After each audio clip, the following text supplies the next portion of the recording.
Depuis 2021, Taylor Swift réenregistre ses albums et les revend à ses fans en les intitulant Taylor's Version. Les versions nouvelles et originales de ses albums sont essentiellement identiques. On peut donc se demander pourquoi Taylor a décidé de réenregistrer sa musique. La raison est bien simple. Taylor's Version est l'enregistrement sonore qui appartient réellement à Taylor. Je vous explique le fondement juridique. Gardons en tête qu'il existe deux éléments centraux lorsqu'on discute d'une chanson, soit son enregistrement sonore et l'œuvre musicale. Commençons par l'œuvre. Taylor possède les droits sur son œuvre puisqu'elle a écrit les paroles et la composition de ses chansons. Elle est donc considérée comme l'auteur. Puisqu'elle est l'auteur, elle possède le droit exclusif de reproduire son œuvre en totalité ou en partialité, selon la loi sur le droit d'auteur. C'est donc ce droit de reproduction qui permet à Taylor de réenregistrer sa musique. Penchons-nous maintenant sur l'enregistrement sonore. L'enregistrement en tant que tel des 6 premiers albums de Taylor appartient plutôt à son ancienne maison de disques. Ça veut donc dire que c'est cette ancienne maison de disques qui va percevoir une grande partie des redevances provenant de la vente des albums. Ça peut paraître surprenant qu'une artiste autant établie que Taylor ne soit pas propriétaire de sa propre musique, mais il faut garder en tête que ceci constitue un standard à travers l'industrie.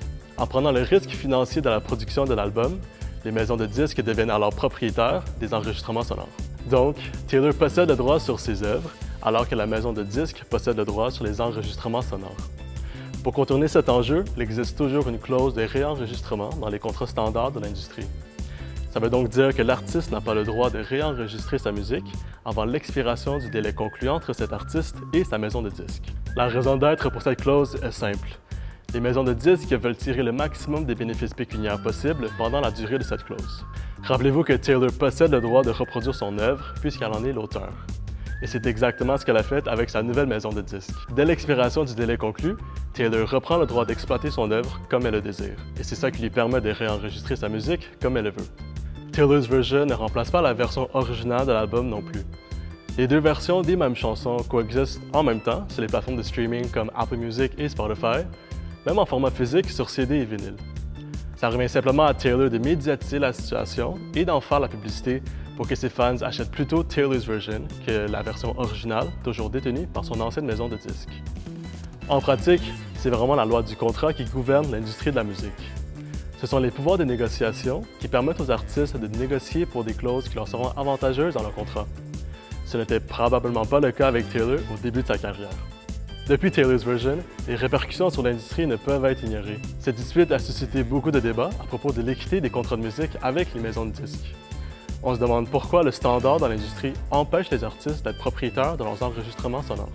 Récemment, on s'aperçoit d'une tendance pour les nouveaux artistes de négocier clairement pour leurs droits sur les enregistrements sonores de leurs œuvres. Par exemple, Dua Lipa a réussi à racheter les enregistrements sonores de ses 2 premiers albums, alors que Olivia Rodrigo a négocié en amont pour s'assurer qu'elle sera propriétaire des enregistrements sonores des albums qu'elle va publier pendant la durée de son contrat. On remarque aussi une tendance des contrats de licence exclusive, où les artistes vont rester propriétaires de leurs enregistrements sonores, mais ils vont céder une licence à la maison de disques de leur choix pour qu'elle puisse commercialiser et promouvoir l'œuvre auprès du public. De cette manière, on permet à l'artiste de garder le contrôle total sur leur musique, tout en bénéficiant d'une partie des ressources disponibles provenant de la maison de disques. Pour conclure rapidement, Taylor possède le droit sur ses œuvres puisqu'elle les a écrites. Elle possède donc le droit de créer de nouveaux enregistrements dont elle sera propriétaire. Elle pourra alors percevoir toutes les redevances provenant de Taylor's Version, découlant à la fois de l'enregistrement et de son œuvre.